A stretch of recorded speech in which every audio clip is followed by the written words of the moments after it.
OD. I'm back with this book, Chiefdoms, Collapse, and the Coalescence in the Early American South. All right. There's something I want to read to you in this book. All right. And I want you to. This is a good book to get. I want you to pick it up if you can, but we're going to read this right here. Right? We're taught that we're slaves from Africa.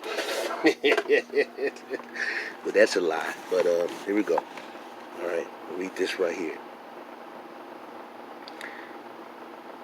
The smashing of these monopolies and subsequent opening of the Piedmont to commodification will seal the chieftain's fate.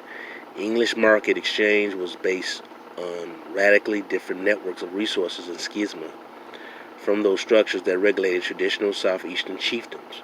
Colonial markers in Virginia and Carolina demanded deerskin, beaver pelts, Indian slaves, giving individual male warriors an opportunity to accrue new kinds of wealth through personal achievement at hunting and slaving.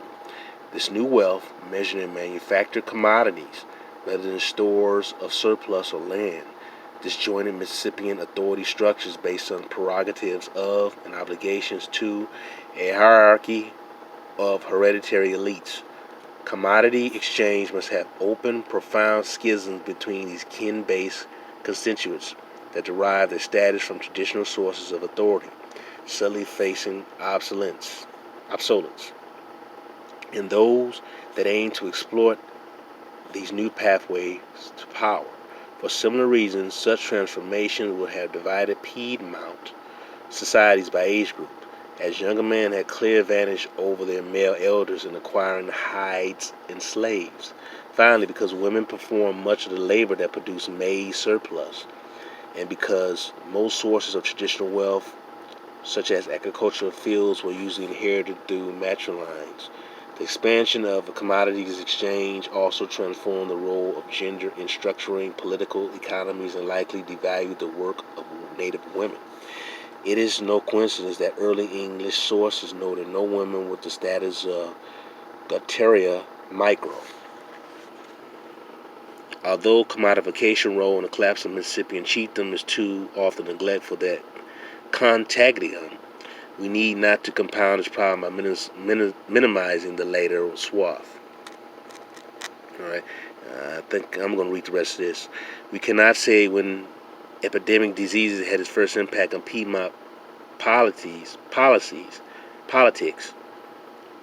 through it, as previously noted, there is little archaeological or documentary evidence for extensive outbreaks before the late 1600s. In any event, we need to be more precise in considering how epidemics destabilized native policies in the interior, particularly after 1685, when face-to-face interaction between native people and English traders increased dramatically. All right, I'm going to go further right here. Okay. Approach to the missionized Indians of Spanish Florida is most relevant here, as he clearly distinguishes the role of commodification and epidemic disease in transforming the southeastern policies. During the mid-16th century, early French and Spanish explorers observed complex networks of agricultural chiefdoms among the peoples now referred as the Gaullese, the Gullah, Timucuas, and the Appalachies. Gaullese, Timucuas, and the Appalachies, Geechee. All right, I'm gonna go even further down.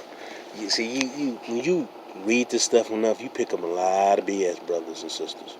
You pick up a lot of BS. Let me see. I'm gonna go further.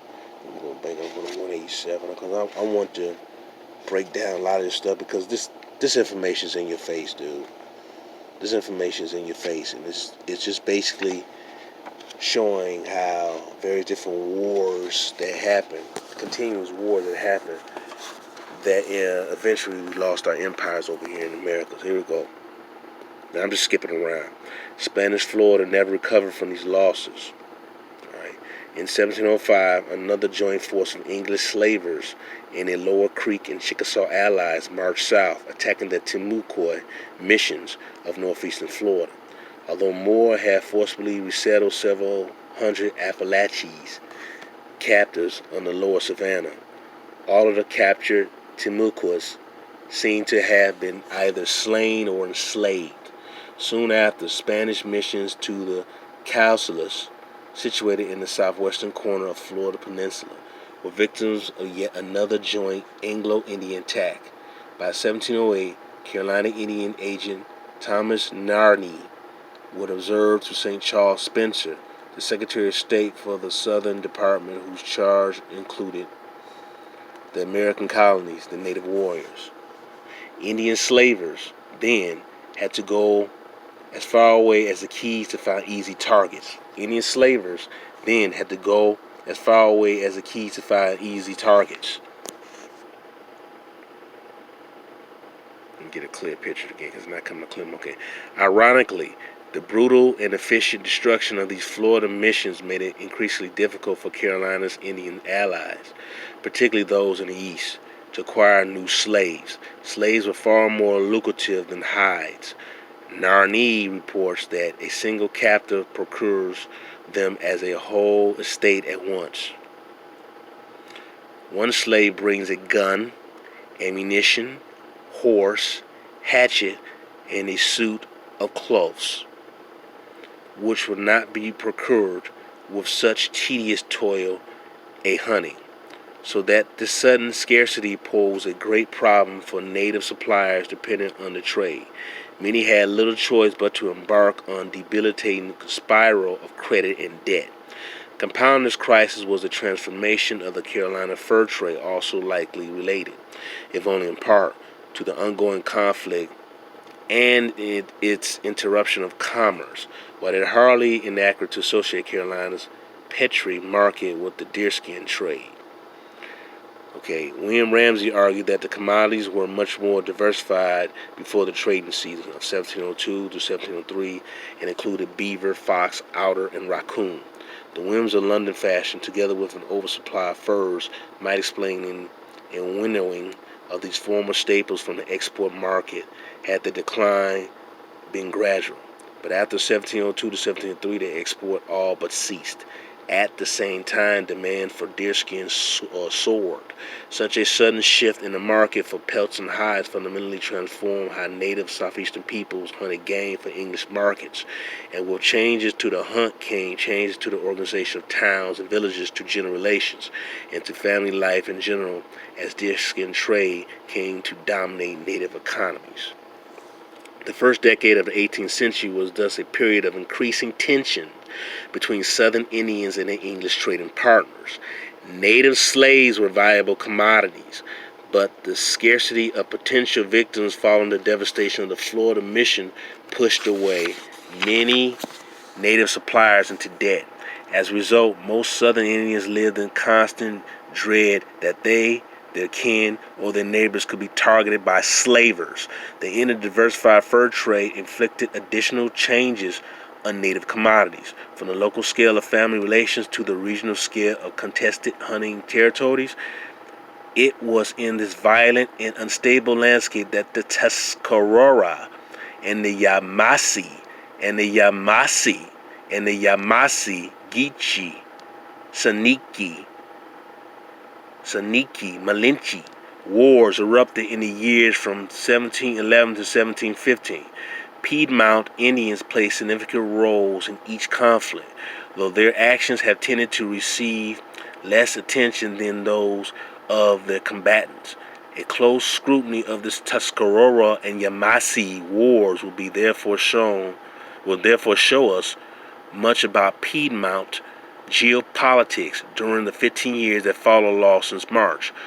More importantly, we will only understand the ultimate contours of the Catawba coalesce by first examining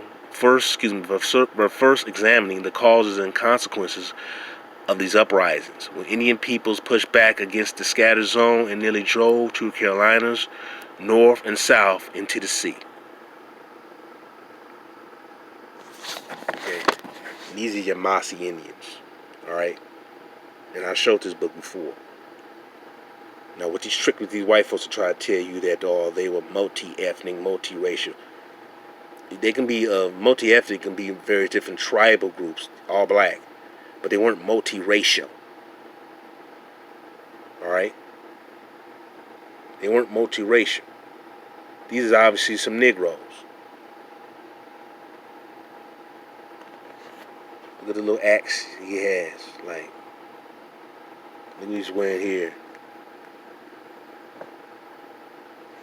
All right, now like I said, I've shown this before. It was another image. Brother with a turban. I don't think you can see the brother with the turban right here, but it's a brother with a turban, white turban on there. You're told constantly lies about your history, and I always emphasize the key on there, or chi, because you know that those various different Negroes, they weren't really.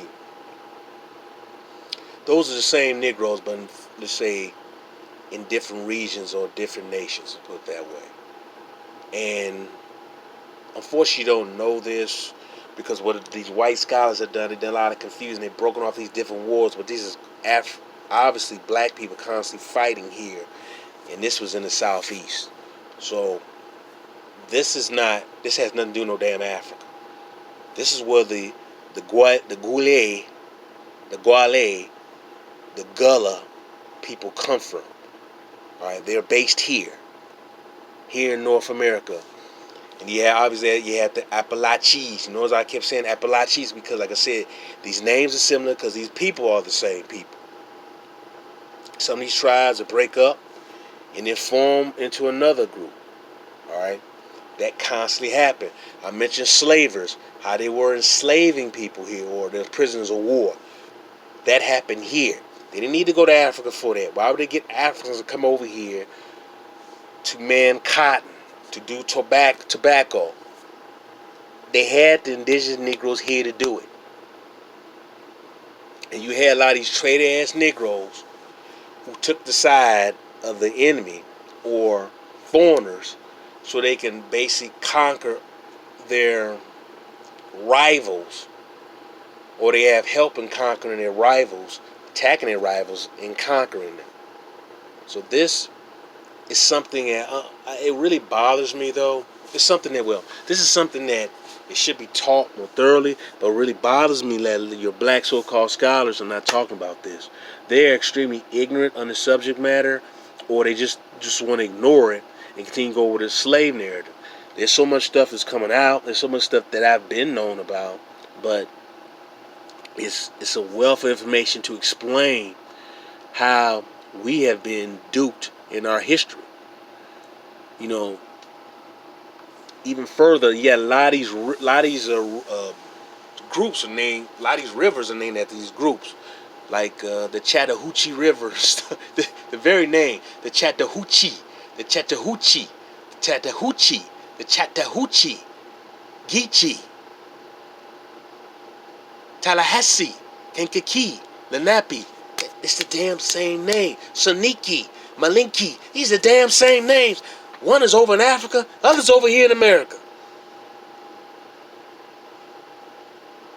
Why is it so damn hard for Negroes to comprehend this? This stuff is literally in your damn face. All you gotta do is look at these damn names. And many of these rivers, many of these damn tribal groups, these rivers are named after these damn tribal groups. These damn groups. The Chattahoochee River.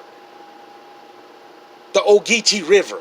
You just take the O out, you get Geechee. These Negroes did not come from no damn Africa. They were based here in the Americas. The Angolan slave is disingenuous and a lie. That's just a land grab to take away the Aboriginal ancestor of the black Negro here and try to make them African, so you make them foreigners in their own damn land. You bring in another people here to steal their identity, and that's what these crackers did.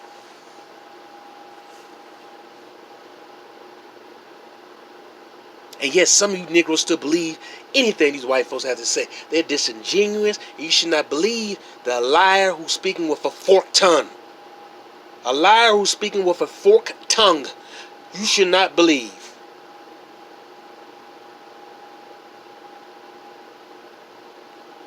This was a land grab. and through this African stuff, and you Negroes believe that. You got Negroes say, well, I'm Geechee, and we come from the Bahamas through the African slave trade. Shut up.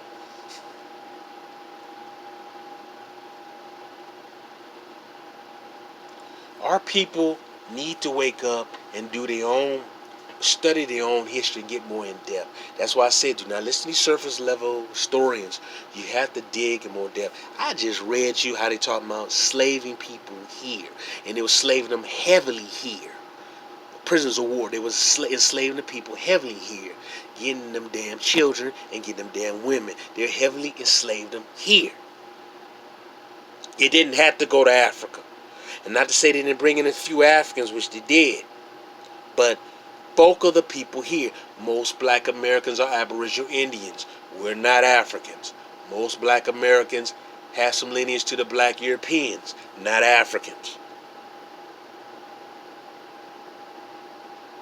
But see, people want to play up that role, talking about Angolan slaves. Like I said, it's being disingenuous, and this is a land grab to steal